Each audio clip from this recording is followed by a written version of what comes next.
Hello मित्रों, vision digital एज्युकेशनની અંદર આપ સર્વેનું હાર્દિક સ્વાગત છે।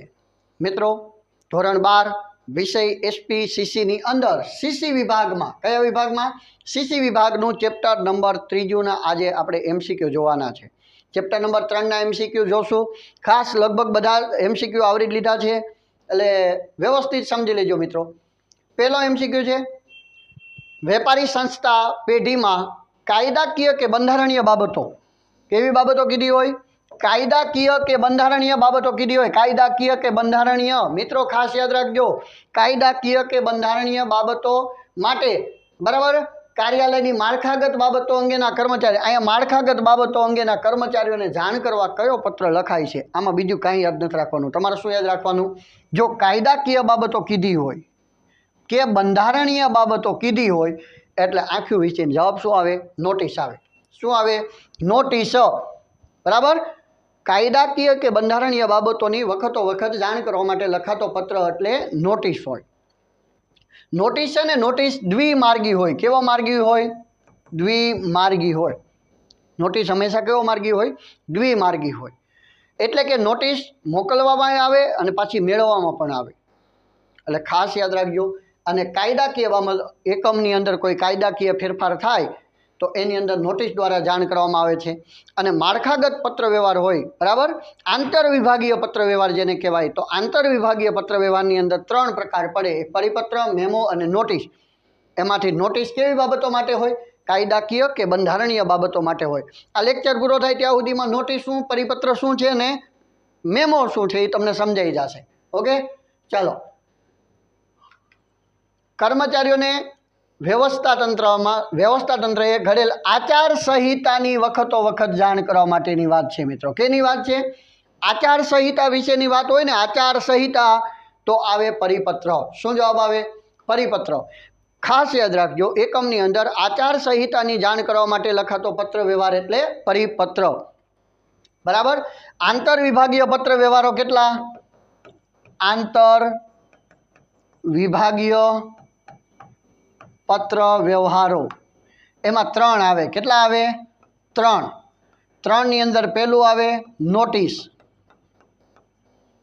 बीजो आवे परिपत्र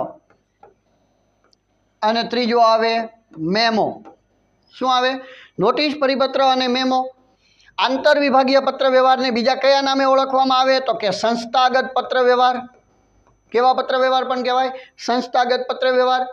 आ नोटिसनी वात होय मित्रों, नोटिस तो नोटिस कई बाबतो माटे होय? तो के नोटिस होय छे कायदाकीय बराबर अथवा तो बंधारणीय। बंधारणीय बाबतोनी जाण करवा माटे नोटिस। परिपत्र शा माटे होय? जे उपर लखेलुं छे मित्रों, आचार संहितानी जाण करवा माटे। बराबर आचार संहितानी वखतो वखत जाण करवा माटे परिपत्र। अने मेमो जे छे मेमो ई याद शक्तिने ताजी करवा माटे। बराबर याद शक्ति ने ताजी करवा माटे। बराबर याद अपाववा माटेनो जे पत्र छे ए मेमो छे। हजी आपणे मेमोनो ज्यारे जवाब आवे त्यारे थोड़ी डिटेल में पण आमां याद राखजो, याद शक्ति ने ताजी करवा माटे शुं होय? मेमो होय। विधिसर के अविधिसर आवुं कीधुं होय तो ए जवाब ई आवे। शुं आवे? विधिसर के अविधिसर रीते लखातो पत्र, अविधिसर रीते लखातो पत्र तो मेमो। क्लियर?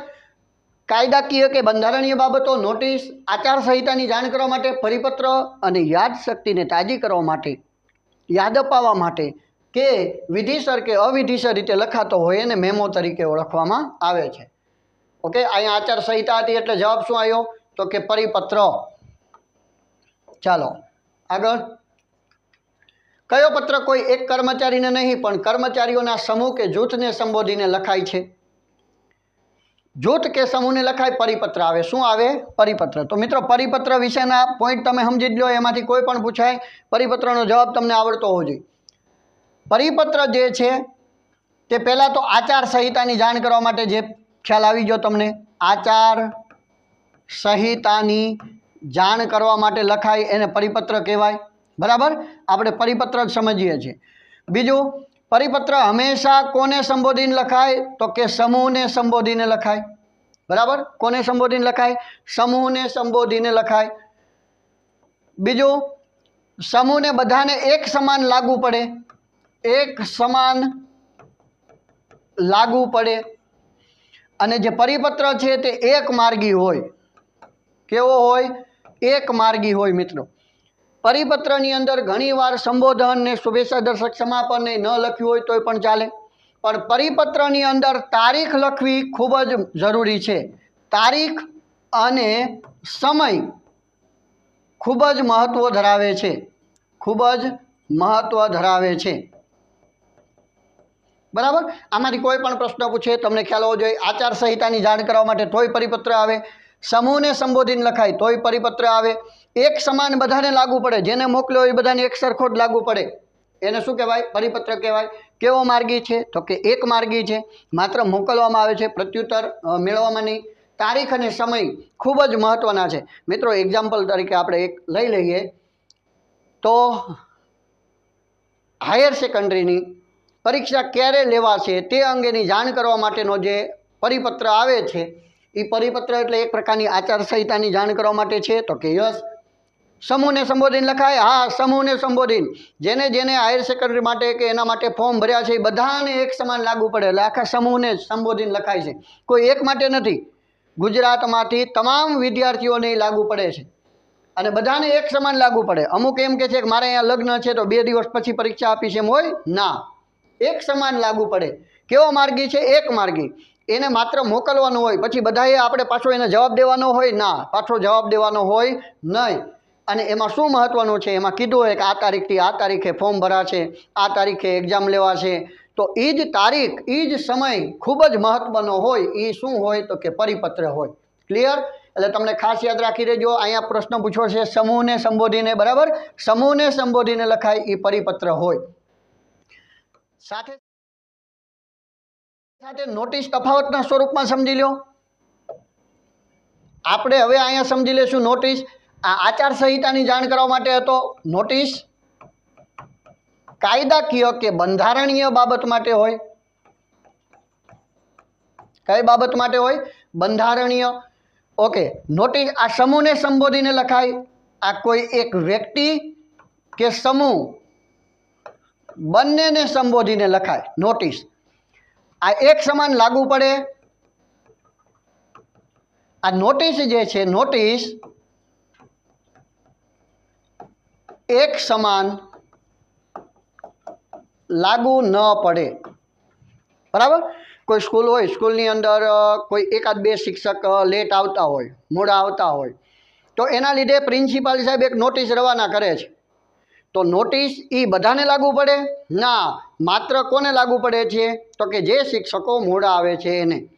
સમજાણું? અને નોટિસ કેવું માર્ગી હોય છે? આ એક માર્ગી હતું, પરિપત્ર એક માર્ગી હતું, પણ નોટિસ કેવું હોય? તો કે નોટિસ દ્વિમાર્ગી હોય. નોટિસ કેવું માર્ગી હોય? દ્વિમાર્ગી હોય. એટલે શું? તો કે નોટિસ મોકલવામાં આવે, તમામ શિક્ષકોની નોટિસની અંદર સહી કરાવવામાં આવે. સહી કરાવ્યા પછી એ પટાવાળા બેન ક્યાં લઈને જાય? તો કે ઓફિસની અંદર પ્રિન્સિપાલ સાહેબ સામે પાછી નોટિસ મૂકે કે સાહેબ બધાની સાઇન કરાવી આવ્યા, ટાઈમસર આવી જવું એના માટેનું. એમાં નોટિસમાં લખ્યું હતું કે આપણી સ્કૂલનો ટાઈમ 7:15 છે, તમામ શિક્ષક મિત્રોએ સમયસર હાજર રહેવું. આ અંગેની નોટિસ મોકલી છે. બરાબર. અને બધા શિક્ષકોએ એમાં સહી કરી. સહી કર્યા પછી એ નોટિસ પાછી ઓફિસ સુધી જાય. એટલે કેવો માર્ગી થઈ? દ્વિમાર્ગી થાય. એટલે નોટિસ હંમેશા કેવો માર્ગી હોય? દ્વિમાર્ગી હોય. ખાસ યાદ રાખજો. અને આમાં તારીખ અને સમય ખૂબ જ મહત્વના છે. આમાં એવું જરૂરી નથી, એટલે ખાસ યાદ રાખજો. કાયદાકીય બાબત કે બંધારણીય બાબત માટે નોટિસ. વ્યક્તિ કે સમૂહ બંનેને સંબોધીને લખાય, આવું પૂછે તો પણ નોટિસ. નોટિસ કેવું? તો કે એક સમાન લાગુ ન પડે. એમાંથી જે શિક્ષક મોડા આવતા હોય એને લાગુ પડે. જે રેગ્યુલર ટાઈમસર 7 વાગે આવીને બેસી જાય છે, આપણે હાર્દિક સર જેવા, તો એને લાગુ ન પડે. અને કેવું છે? તો કે દ્વિમાર્ગી છે. નોટિસ કેવો માર્ગી છે? તો કે દ્વિમાર્ગી રહેલો છે. બરાબર. ચાલો, એટલે પરિપત્ર અને નોટિસ બંને તમને સમજાઈ ગયું હશે મિત્રો. આગળ, ક્યારેક કર્મચારીઓ પણ પોતાના હક કે સમસ્યાના ઉકેલ માટે ઉપરી અધિકારીને જે પત્ર લખે છે તેને કેવી રીતે ઓળખવામાં આવે છે? એને મેમો તરીકે ઓળખવામાં આવે છે. કેવા તરીકે? મેમો તરીકે ઓળખવામાં આવે. ચલો આપણે મેમો પણ સમજી લઈએ. શું સમજવાનું છે? મેમો. મેમોની પહેલા વ્યાખ્યા. મેમોની પહેલા વ્યાખ્યા સમજી લઈએ. વ્યાખ્યા શું છે? તો કે એકમમાં ખાસ યાદ રાખજો. ચાલો, વિધિસર કે અવિધિસર રીતે યાદશક્તિને તાજી કરવા લખાતો પત્ર એટલે મેમો. બરાબર. વિધિસર રીતે કે અવિધિસર રીતે યાદશક્તિને તાજી કરવા માટે લખાતો પત્ર એટલે મેમો. ભાઈ જા ઝડપથી, નહીતર બોસ મેમો આપી દેશે. અહીંયા ઈ મેમાની વાત નથી. લાયસન્સ ભેગું છે ને, નહીતર ટ્રાફિકવાળા મેમો આપશે. ઈ મેમાની વાત નથી. આ મેમો નકારાત્મક દ્રષ્ટિથી નથી, હકારાત્મક દ્રષ્ટિથી છે. આ મેમોનો હેતુ કેવો રહેલો છે? હકારાત્મક. હકારાત્મક એટલે શું મિત્રો? તો કે અગાઉ જે તમે નોટિસ દ્વારા, પરિપત્ર દ્વારા કે કોઈ પણ દ્વારા તમે અગાઉ જે વાત જણાવી દીધી છે કર્મચારીઓને, બરાબર, અગાઉ જે વાત કહી દીધેલી છે એની વાત બીજી વાર રિપીટ કરવાની હોય ત્યારે આખી કહાની કહેવાની હોય કે ટૂંકમાં બતાવવાની હોય? તો કે અગાઉ જે વાત કહી દીધી છે એ જ વાતની યાદ અપાવવી હોય તો એ યાદ અપાવવા માટે શું અપાવવા? યાદ અપાવવા મેમોનો ઉપયોગ થાય છે. તમને એવું પૂછે કે જેનું માળખું પૂર્વ નિર્ધારિત હોય તો પણ મેમો આવે. માળખું કેવું હોય? પૂર્વ નિર્ધારિત. એટલે કે મેમોનું માળખું છે ને પૂર્વ નિર્ધારિત હોય. આખું મેમોનું માળખું કમ્પ્લીટ જ હોય, એમાં વિગતો જ ભરવાની હોય. શું ભરવાની હોય? વિગતો. બરાબર. એટલે ખાસ યાદ રાખજો, મેમોનું માળખું કેવું હોય છે? પૂર્વ નિર્ધારિત હોય. અને બીજી એક છેલ્લી વાત હજી આપણે એમાં કરી લઈએ મેમોની અંદર, તો કે ઉપરી અધિકારી તાબેદારને લખે. ક્યારેક તાબેદાર ઉપરી અધિકારીને લખે.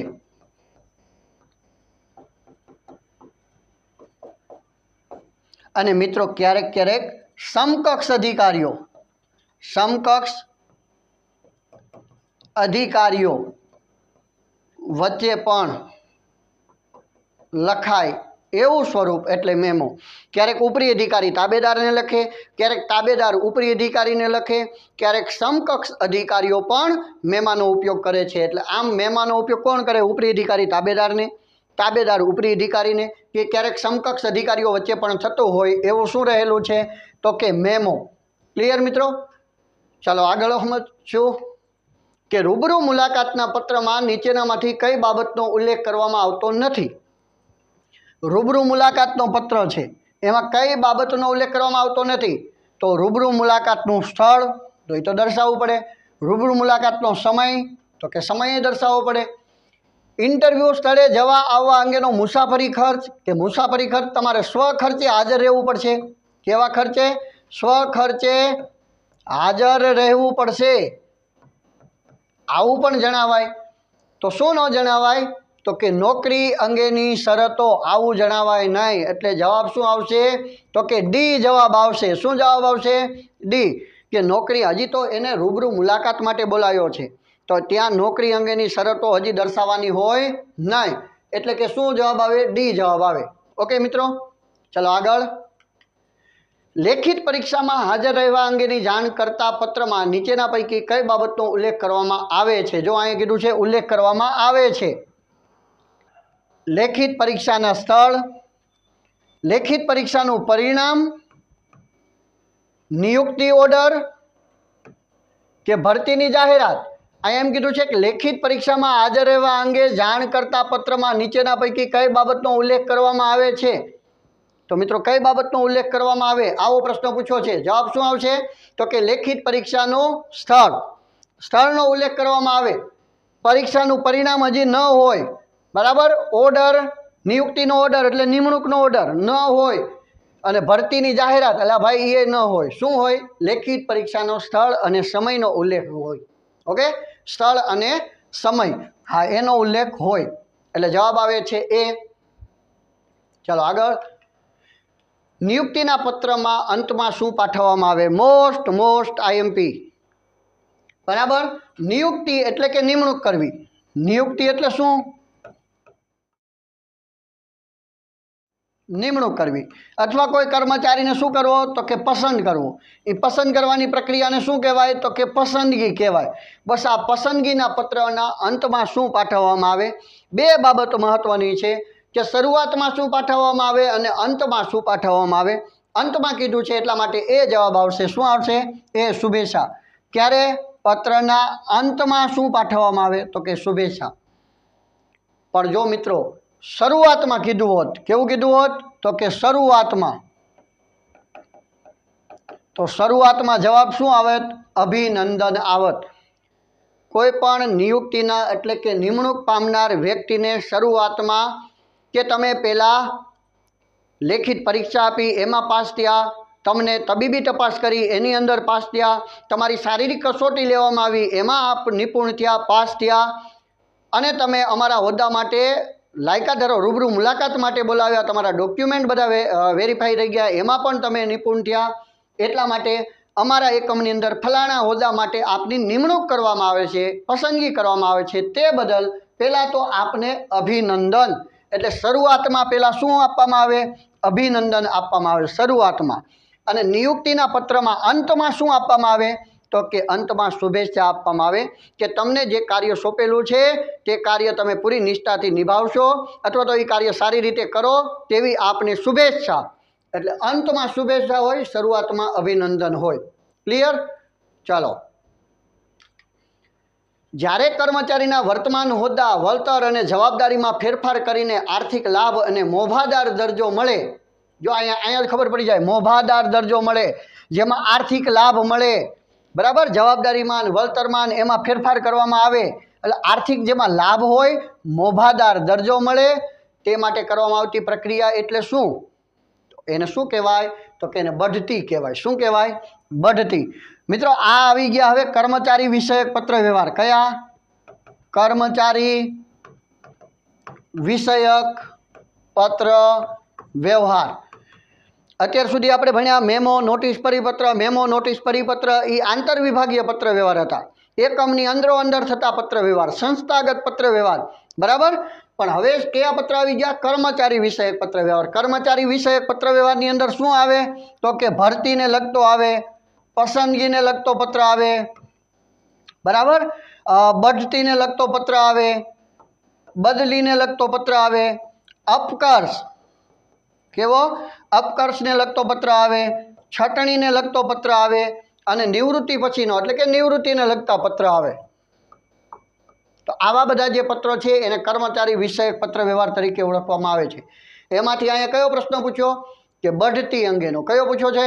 બઢતી અંગેનો, બરાબર. કર્મચારીને વર્તમાન હોદ્દા કરતાં ઊંચા હોદ્દા પર મૂકવાની પ્રક્રિયા એટલે બઢતી. બઢતી એટલે શું? કર્મચારીને વર્તમાન હોદ્દા કરતાં કેવા હોદ્દા પર? ઊંચા હોદ્દા પર મૂકવામાં આવે. ઊંચો હોદ્દા પર મૂકવામાં આવે એટલે કે એની આવકમાં શું થાય? આવકમાં જો અહીં કીધું છે આર્થિક લાભ, વળતરની આવક વધે, સત્તા વધે, બરાબર, પ્રતિષ્ઠા વધે, માન મોભો વધે, એટલે કે એવા ઊંચા હોદ્દા પર મૂકવામાં આવે એને બઢતી તરીકે ઓળખવામાં આવે છે મિત્રો. ક્લિયર? ચલો આગળ. સંસ્થાના કોઈક વિભાગમાં કાર્યભારમાં વધારો થાય. મિત્રો કોઈ વિભાગની અંદર કાર્યભારમાં વધારો થાય, બરાબર. કોઈ વિભાગમાં કાર્યભારનો વધારો થાય ત્યારે કર્મચારીને કયા પ્રકારની પ્રક્રિયામાં સામેલ થવું પડે છે? તો કે ત્યારે કોઈ વિભાગની અંદર કાર્યભારમાં વધારો થાય તો કર્મચારીને બીજી જગ્યાએ મોકલવામાં આવે, એટલે કે એને શું કરવામાં આવે?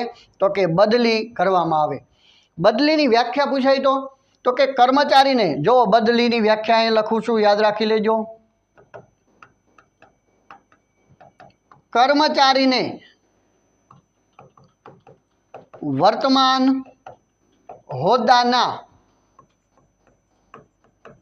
સમકક્ષ બીજા હોદ્દા પર મૂકવાની પ્રક્રિયા એટલે બદલી. શું યાદ રાખ્યું આમાં? કર્મચારીને વર્તમાન હોદ્દાના સમકક્ષ હોદ્દા પર મૂકવામાં આવે મિત્રો। કેવા હોદ્દા ઉપર? સમકક્ષ, સરખા બીજા હોદ્દા પર મૂકવામાં આવે ને એને બદલી તરીકે ઓળખવામાં આવે છે। ચલો, બદલીના લીધે આવકમાં કોઈ ફેર ન પડે, કોઈ ફેર ન પડે। બદલીના લીધે કર્મચારીની પ્રતિષ્ઠામાં કોઈ ફેર ન પડે, બરાબર। કર્મચારીની સત્તામાં પણ કોઈ ફેર ન પડે, કાંઈ ફેર પડતો નથી। હા, બદલીના લીધે સ્થળ બદલાય। શું બદલાઈ જાય? સ્થળ બદલાઈ જાય। બદલીના લીધે કાર્ય પણ બદલાય। યાદ રાખજો, ઘણીવાર કર્મચારીને અલગ અલગ કામ શીખે ને એટલા માટે બદલી કરવામાં આવે। કાર્ય પણ બદલાય, પણ હોદ્દો ન બદલાય। કામ જે સત્તા હતી એ નહીં રહે, સ્થળ બદલાઈ શકે છે, કાર્ય બદલાઈ શકે છે, બરાબર। હા, યાદ રાખજો, આમાં કાર્ય શા માટે બદલાય? તો કે હોદ્દો ક્લાર્ક દરજાનો વ્યક્તિ હોય તો ક્લાર્ક દરજાનો જ રહે છે, હોદ્દો એ નો રહે, પણ અહીંયા જે કામ કરતો હોય એ કામ ન હોય, નવું કામ શીખે એટલા માટે ઘણા એકમોની અંદર બદલી કરવામાં આવે। કર્મચારીમાં અલગ અલગ કામ શીખવાની ધગજ હોય, અલગ અલગ કામ શીખે, એનામાં વિશિષ્ટીકરણનો લાભ પછી એકમ લઈ શકે, એટલા માટે અલગ અલગ કામ કરાવી શકે છે। એટલે કાર્ય બદલાઈ શકે, હોદ્દો ન બદલાય। ક્લિયર? તો આને બદલી કહેવાય। હજી એકવાર સમકક્ષ બીજા હોદ્દા પર મૂકવામાં આવે એને શું કહેવાય? બદલી બે પ્રકારે હોય।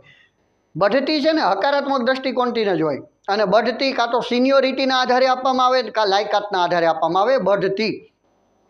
બદલી હકારાત્મક દ્રષ્ટિ માટે હોય અને નકારાત્મક દ્રષ્ટિ માટે પણ હોય। સારું કામ કરે છે તો પણ એને બદલી કરવામાં આવે, ક્યારેક કર્મચારી સાથે વાદ વિવાદ કરતો હોય, કર્મચારી સાથે ઝઘડો કરતો હોય ત્યારે પણ બદલી કરવામાં આવે, બરાબર। એટલે બદલી બંને પ્રકારે હોઈ શકે। ચાલો આગળ, આંતરવિભાગીય પત્રવ્યવહારને બીજા કયા નામથી ઓળખવામાં આવે છે? મિત્રો, આંતરવિભાગીય પત્રવ્યવહાર, પહેલાં તો આંતરવિભાગીય પત્રવ્યવહાર કયા છે યાદ રહી જવા જોઈએ તમને। હમણાં જ વાત કરી, આંતરવિભાગીય પત્રવ્યવહાર 3 છે। કયો રહેલો છે? તો કે નોટિસ, બીજો તો કે પરિપત્ર, ત્રીજો તો કે મેમો, બરાબર। આ ત્રણેય કેવા છે? આંતરવિભાગીય પત્રવ્યવહાર છે। એને બીજા કયા નામે ઓળખવામાં આવે છે? કહી દીધું, પહેલાં જે MCQ સમજાવ્યું ત્યારે સંસ્થાગત પત્રવ્યવહાર કહેવાય। શું આવે? સંસ્થાગત પત્રવ્યવહાર તરીકે ઓળખવામાં આવે છે। મિત્રો, આંતરવિભાગીય એટલે એકમની અંદરો અંદર થતો પત્રવ્યવહાર। માલિક તાબેદારને લખે, તાબેદાર માલિકને લખે, ઉપરી અધિકારી તાબેદારને લખે, તાબેદાર ઉપરી અધિકારીને લખે, એકમની અંદરો અંદર થતો પત્રવ્યવહાર એટલે આંતરવિભાગીય પત્રવ્યવહાર। ક્લિયર? જેમાં નોટિસ, પરિપત્ર અને મેમો આવે। ચાલો, આંતરવિભાગીય પત્રવ્યવહાર કેટલા સ્વરૂપમાં હોય? અત્યારે જ વાત કરી, નોટિસ, પરિપત્ર અને મેમો એટલે કે 3 સ્વરૂપે હોય। કેટલા સ્વરૂપે હોય? 3 સ્વરૂપે। સરળ પ્રશ્ન છે। આગળ, નીચેનામાંથી કોનો સમાવેશ આંતરવિભાગીય પત્રવ્યવહારમાં થાય છે? જો હવે તમને એમાંય જવાબ આવડી જવો જોઈએ। ઓર્ડર પત્ર, ઉઘરાણી પત્ર, પરિપત્ર કે પૂછપરછનો પત્ર? પરિપત્રનો સાહેબ જવાબ આવડી ગયો, સી પરિપત્રનો સમાવેશ। સમૂહને સંબોધીને લખાય પરિપત્ર, બધાને એક સમાન લાગુ પડે પરિપત્ર, આચાર સંહિતાની જાણ કરવા માટે લખાતો પરિપત્ર। ક્લિયર? એટલે પરિપત્ર જે છે તે જવાબ આવે। ચાલો, નીચેનામાંથી કોનો સમાવેશ આંતરવિભાગીય પત્રવ્યવહારમાં થતો નથી? તો કે નોટિસ, પરિપત્ર અને મેમો સિવાયનું હશે। નોટિસ તો કે હોય, પરિપત્ર તો કે હોય, મેમો તો કે હોય, ઓર્ડર પત્ર તો કે ન હોય, એટલે ડી જવાબ આવે છે। શું આવે? ડી જવાબ। ચાલો આગળ, નોટિસ કેવા પ્રકારની વ્યવસ્થા છે અથવા તો નોટિસ કેવા પ્રકારનો માર્ગ ધરાવે છે?